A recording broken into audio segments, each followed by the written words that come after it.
It's 7:52 now. The government published its long-awaited guidance for schools in England on transgender pupils. Social transitioning to the opposite gender will be extremely rare in schools, it says, and teachers should question whether children have been swayed by their peers or social media. Let's speak to Bridget Phillipson, who's Labour's Shadow Education Secretary. Good morning to you. Hello, good morning. A 19-page document. What do you think about it in general? We can go through some of the specifics. I welcome the publication of the consultation and the guidance because it's what school leaders in particular have been telling me that they want to see. This is a complicated and very sensitive issue, and I think we need to approach it with compassion and understanding that what matters most of all is the well-being of children in all of this. And I do find it disappointing and frustrating that too often it's been a vehicle for the ambitions of Conservative politicians rather than about seeking to get this right in the interests of children.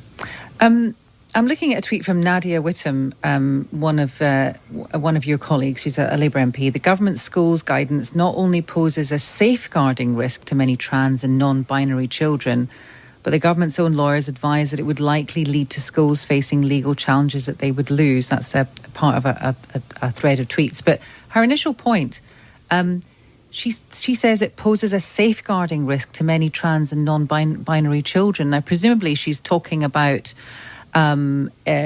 issues where a child who says they want to transition doesn't want to tell their parents. But there are exemptions within this, that if there are issues at home that parents might not need to know.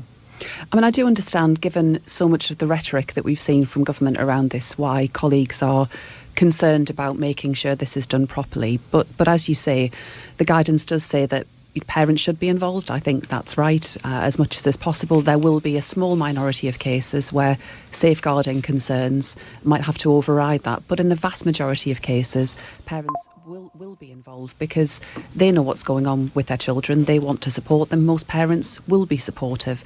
But of course, safeguarding concerns do need to be taken into consideration, and the guidance does set out that concern.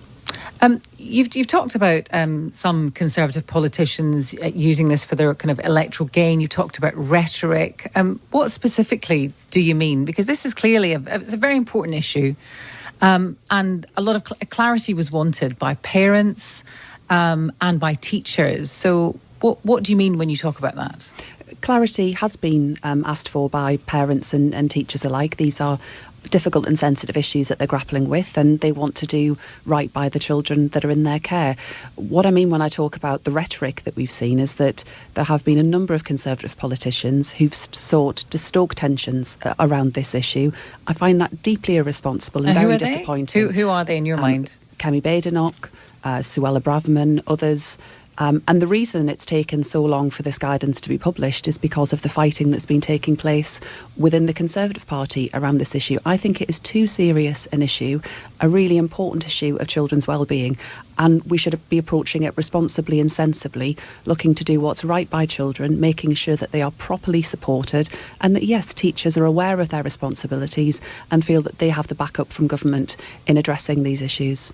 There are some quite specific things here. Do you agree that well, we talked about parents, but do you think that teachers should have to use or should be told they should use chosen pronouns? I know that they've been told that they should, where they can, use a chosen name, but not pronouns. Do you think that matters?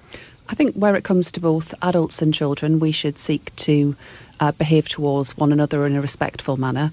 I understand the issue around pronouns, and I think in most cases, as you've described, teachers would be using a child's name in any event.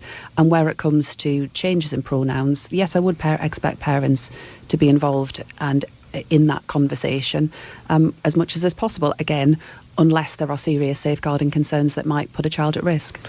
You talked there about the Conservative Party, of course, who are in government and who are charged with trying to come up with this guidance and the kind of disagreements that there have been. I mean, there are disagreements pretty much everywhere on this. Later on this programme, we're going to speak to two people with two groups, with a columnist and a group who have opposing viewpoints on this. In your own party, there's disagreement about this. Estelle Morris, a former Education Secretary under Tony Blair, says that pupils should be taught in biology lessons that there are only two sexes. But I've already read out that tweet from Nadia Whittome. So, this is something that is always going to divide whichever political party. Of course, there will be discussion around this, and sometimes that will involve disagreement. But what matters is where people do disagree, they do so in a way that is respectful of differing opinions and is not about ratcheting up the rhetoric for party political advantage. And as I say, sadly, what we've seen, I believe, from too many Conservative politicians is a dialing up of the rhetoric at a time when we need to put children's well-being first and foremost. Well, perhaps this guidance will dial all of that down now. But just finally on this point, I wonder again, is it possible to concede, Bridget Phillipson, that we want to keep children safe? We don't want to out them in any way. We don't want to cause horrendous problems at home with parents who are perhaps incredibly unsympathetic to their desire to transition. But at the same time, this idea, this concern that some children might want to socially change their gender because it's what some of their peers are doing, that's also something we need to be careful about, isn't it?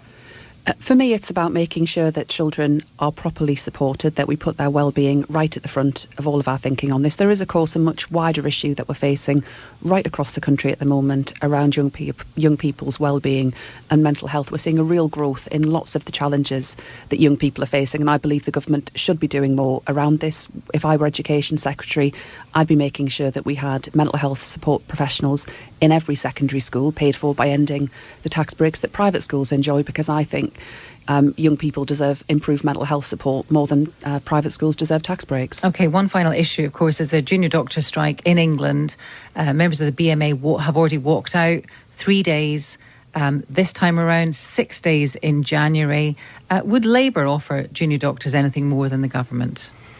I am concerned about the impact that we are going to see because of industrial action. What we would be doing if we were in government would be taking this seriously, negotiating to avoid industrial action happening in the first place right across the public sector, whether it's schools or hospitals. What we've seen is avoidable strike action because of a total refusal on the part of ministers to get serious about negotiation and get around the table. That's how you stop industrial action happening, and that's why we didn't see this level of disruption under the last Labour government. OK, but you wouldn't stop this level of industrial action if you couldn't match 35%. We can't match that demand, and we've been clear about that. But we would be serious about getting to a position through